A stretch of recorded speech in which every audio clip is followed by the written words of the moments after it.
What is up, TFA fam? Welcome into another show. Draft week, draft month is upon us, so it is time to revisit the rankings, give you guys some help and some guidance on who we think are the players are worthy of drafting and where we stand on some of these guys. So, with the quarterback episode, what we're going to do is going to run through our top 12, go into some more strategy-based stuff on like when should you be drafting these guys. And then at the end, we'll hit you guys with some general talk on if you want to be the late round quarterback guy in your draft, because it kind of seems like the top 5, top 6, everyone wants to get early, and late round quarterback is kind of like slipped to the wayside this year. But there definitely are some guys you should be keeping in mind if you do want to wait on quarterback. So, Kev, let's go ahead and just jump right into this. Like I said, we're going to go through our top 12. So here is how Kevin has his top 12 for 2021 fantasy football drafts. No surprises through the top 5 here.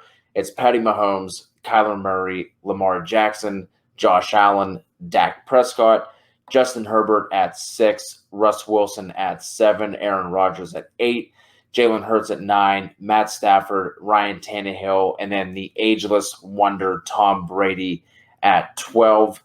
Most of mine are pretty similar here. We have the same top 5, just in slightly different orders. I have it Mahomes, Dak, Kyler, Allen, Lamar at 5, Aaron Rodgers at 6. I'm a little bit higher on Tannehill. I have him at 7. Joe Burrow at 8. He did not crack your top 12. Russ Wilson at 9. We both have Matt Stafford at 10. I have Herbert at 11, so I'm a little bit lower on him. And then I have Hurts at 12. So let's just quickly go over, some of the main differences that we have in our rankings. The first one that jumps out is you have Justin Herbert at 6.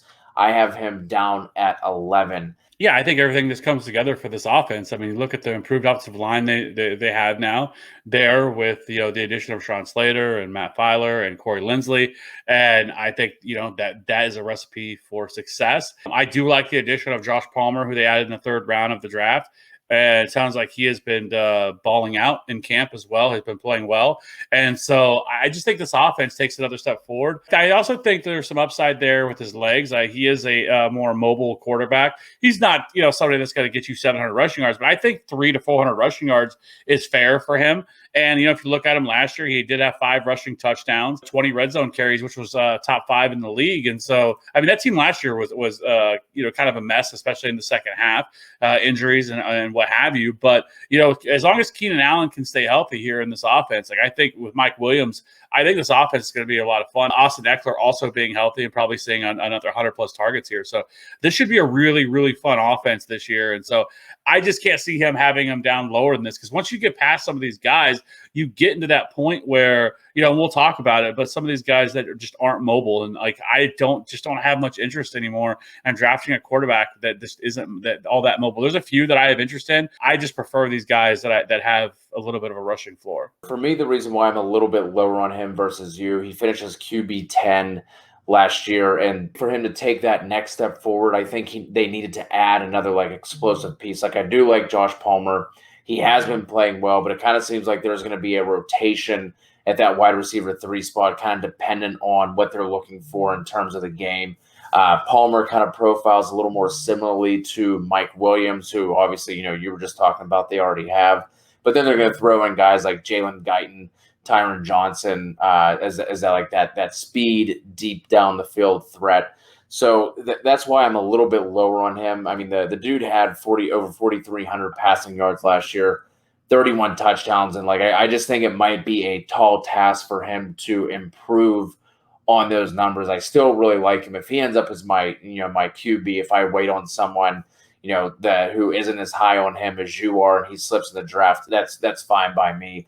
But for him to take that next leap, I think they just need to add a little bit more something to that offense. We've been waiting on the Mike Williams breakout. We like him as someone who's going undervalued, but I just wish they would have added another kind of like an alpha piece to this offense, right? So for him to, like I said, for him to improve on those numbers, I think might be a little difficult. Could he? Absolutely. But that's kind of why I have him down a little bit further. Well, I mean, I do think they have an alpha. I think his name's Keenan Allen. And he's not obviously he's Right. not your prototypical, X wide receiver, alpha wide receiver, but he is one of the best wide receivers in the league, so that does help. 100%. But he is getting up there in age, and he has had some injuries over the years, and so if something were to happen to him, that's whenever you'd probably be a little bit more concerned because they just don't have any sort of depth behind these guys. So it's tough. But with him, like I just feel pretty confident that I think we see him take an even bigger step forward. I mean, he was 8th in fantasy points per game last year, 31 passing touchdowns, 4,300 passing yards. Like with 5 rushing touchdowns, like I think he could challenge for 50 touchdowns this year. If everything goes well in this offense. So let's jump over to the next guy that we kind of are pretty different on, where I have Ryan Tannehill at 11, you have him at 7. I'll just say this for Ryan Tannehill. Like, I like Ryan Tannehill. I think that this offense is probably going to have to throw the ball a little bit more. I also think that they are very, very razor thin in terms of depth because they have nothing, right? Something happens to their offensive line, they're fucked. If something happens to Julio, which happens every year to Julio now, for the most part, right? He's getting older. Something happens to Julio. Now you're just looking at him and Josh Reynolds. Like, there's just so many different, like, there's not that guy that those next guys coming up where you're like, okay, well, they can get by a little bit if something were to happen. It does feel like that this offense is going to take a step back in terms of efficiency, which is what we've seen for Ryan Tannehill his last 2 years, when he's had this, resurgence, this renaissance in his career. But if you look at him last year, 3,800 passing yards, but 34 passing touchdowns with a 7.1 touchdown rate. Like, that's just unsustainable, especially for the amount of passes that he throws. I mean, you're talking about a guy, he finished 481 attempts, which is 18th among all quarterbacks. But like I said, 34 passing touchdowns. I mean, those two things just don't equate, but he was also 21.8 fantasy points per game.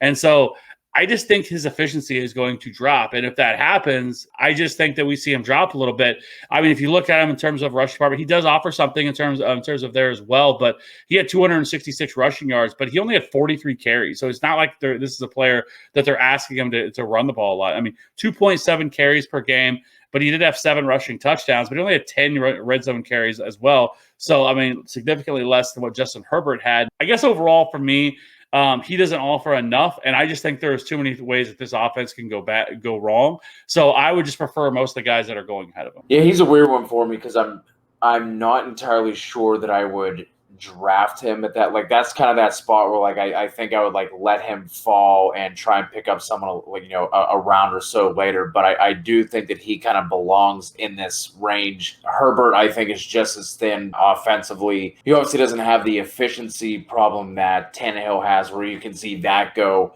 much worse for Tannehill than somebody like Herbert. But since he took over in week 7 in 2019 for the Titans, he ended up being a top 3, top 5 option, depending on how your scoring sits. Last year does the same thing, comes in as a top 8 option. Then they go out and they add Julio, which, we know the deal with Julio, right? Kind of, banged up in and out of lineups. I think if Tannehill does slide a little bit with the efficiency, I do think we see a slight tick up in his passing attempts with the new OC coming in. Looking at what he did whenever he got his one shot with Oakland back several years ago. It's still largely going to be the same offense. I think they basically kept the same verbiage and all that stuff, but I do think we see this open up a little bit more. Like, there's no reason to go out and get a guy like Julio if you're still just going to throw 28 to 30 times a game. I think we see that take a slight tick up. I'm not going to say that they're going to be top 10 in pass attempts or anything like that. But even just that slight tick up could help offset some of that efficiency. And he's someone who, typically we tell people not to chase efficiency. Like, if someone's super efficient from one year, you shouldn't bank on that the next. But he's someone who I think, like, deserves, quote unquote, to be ranked up here. But I might not actually take him as QB7 off the board, but I do think he finishes somewhere around here. It is entirely possible. I don't mind taking a shot on Tannehill, depending on if he falls, but he has been kind of slowly moving up ADP. I mean, a month ago, he was going around the 10th round. Now he's going in the 8th round. So the best example is him and Jalen Hurts are sitting there right next to each other at 809 and 904. Right. And I'm on the clock. And if I really want to take a quarterback, I'm taking Jalen Hurts all day.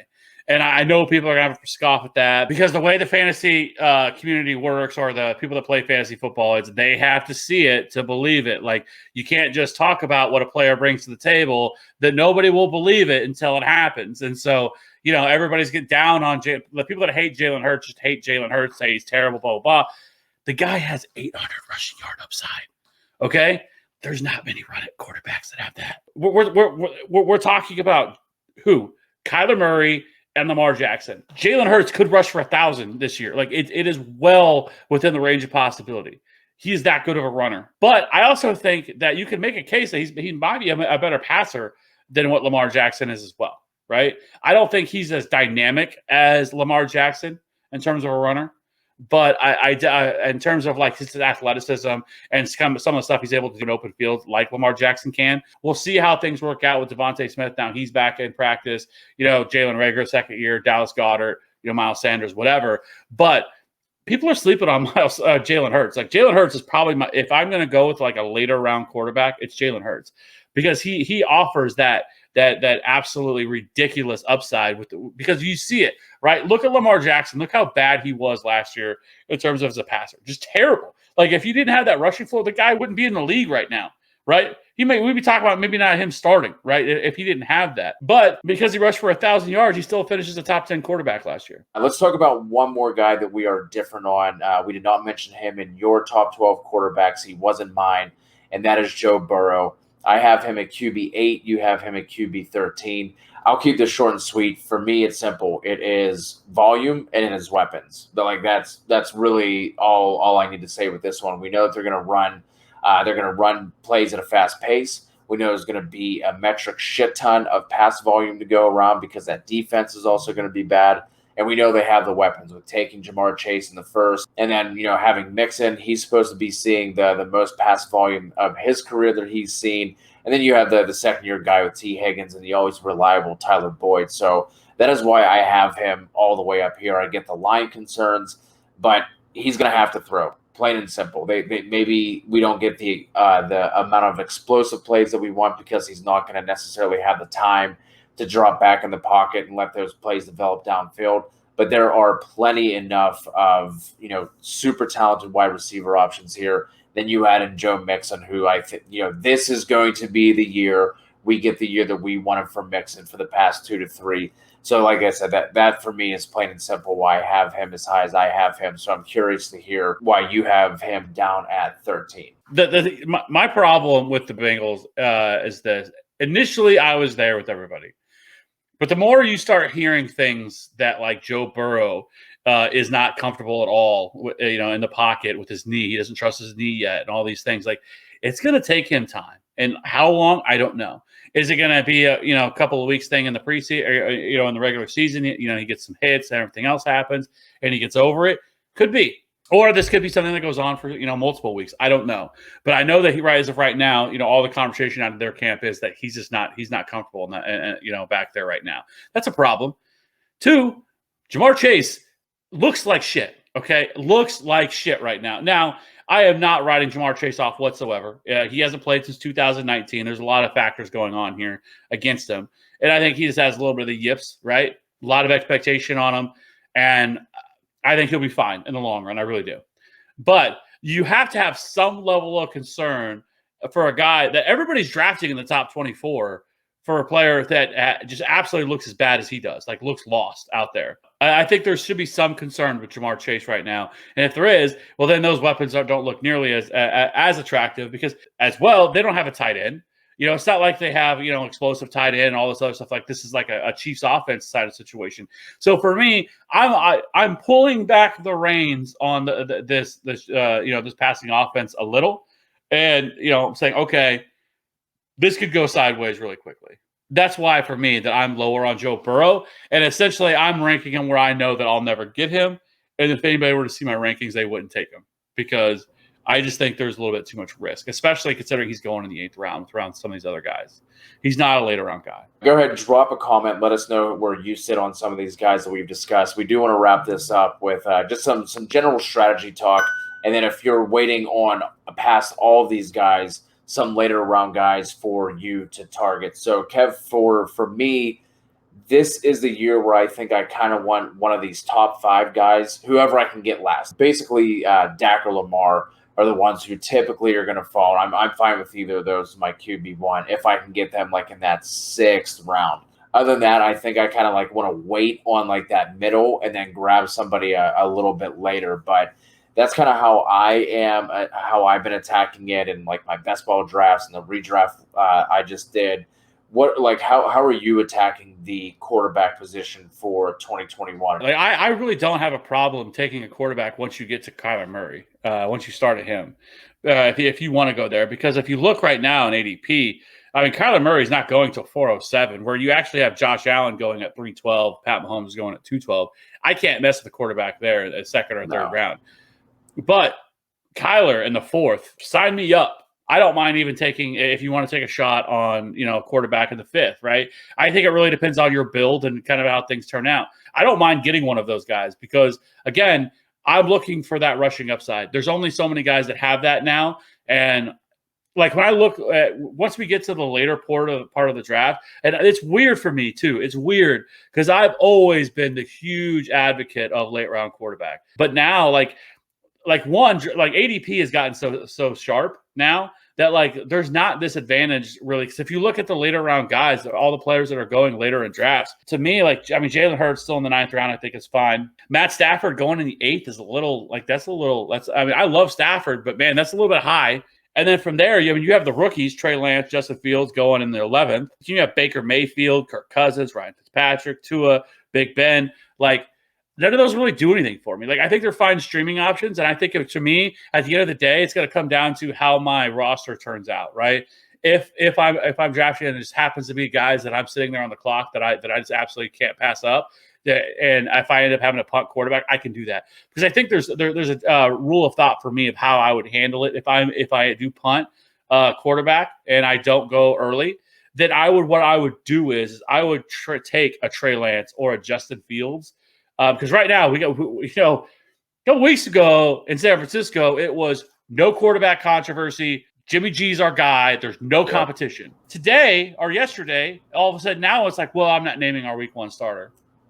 Oh, okay. Well, in 2 weeks, all of a sudden it changed. So now it sounds like it's a possibility that Trey Lance could start week 1. I still prefer Justin Fields, for this year probably. But I have no problem taking one of those 2 guys late, and then coming, with my last pick, taking, a Tua or somebody like that, right? Who I'm going to use for now, and I can stream the position until one of those guys gets to play. Because whenever they do, I guarantee you, those guys are going to be, depending on when it happens, they're going to be the #1 waiver ad for those weeks. I guarantee you. So I don't mind if you have now I wouldn't do it if I had let's say a 5-man bench or something like that. You have short benches, then I can't do it. Take your 1 quarterback and move on. However, if you're in a league where you have 7, 8 bench spots, something like that, then I would really take a look at it. So you're the same mindset as me, where you're kind of like either you're going early or you're going late. You're kind of punting that middle round. Outside of some of the guys you mentioned with Tua, are there any other late round guys? Like if you're not going to hold Fields or Lance and you're just going to go straight late round, who are some of the guys you like? I like Tua as well. We both know, you like Carson Wentz. You've been talking about him a bunch. And I think Big Ben is kind of growing on me in terms of a late round guy. I still think that there's a lot that can go sideways with that offense as well. But I think if you're going to wait on somebody, he's at least going to quote unquote be fresh at the beginning of the year. We know he has the weapons. You add in someone like Najee.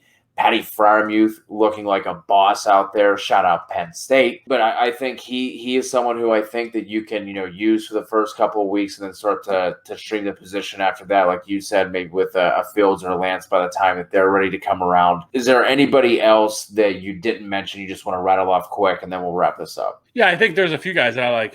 You already mentioned one of them, Carson Wentz.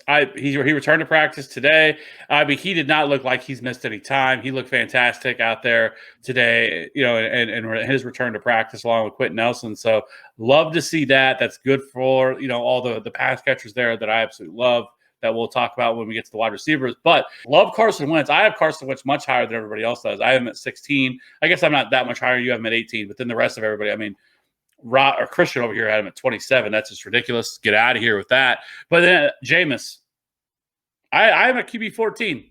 I think he starts. He looks like, I mean, listen, I know it's preseason, but that dime that he dropped to Marquez Callaway, both of them were fantastic. But the 40-yard variety one was fantastic. And then the passing, the back shoulder fade that he had, on the second touchdown to Marquez Callaway looked just pretty, right? He didn't throw, he had no picks. Hey, that's exactly what you're looking for. And then, we got Taysom out here throwing fits, saying that, well, if I'm not going to be a quarterback, then they need to get me out of here. Like, shut up, dude. You've never done nothing in the NFL. 31-year-old ass, think that you should be the starting quarterback. Anyways, but so I like Jameis. We've seen Jameis provide top 5 upside. And I know the shtick with him is, well, he's going to throw 40 interceptions and everything. I can't do that. Players grow, right? And hopefully him sitting out and basically just working on his craft, not starting, being humbled, I think, a little bit, going in there with Sean Payton, learning behind Drew Brees, getting the eyes corrected, all those things. Like, I think it could work out. And he has that gunslinger mentality. And when things are going well, things are going really well. The only problem is right now is that New Orleans offense doesn't possess a ton of weapons. But Marquez Callaway, again, it's preseason, but that dude looked good. And I put him in my, I remember talking about him months ago when I brought him up, and you were a little taken aback that I brought him up because he was more of a dynasty guy. He's been on my radar for a while, and he is balled all the way through preseason. I don't know. Maybe Marcus Callaway is the real deal.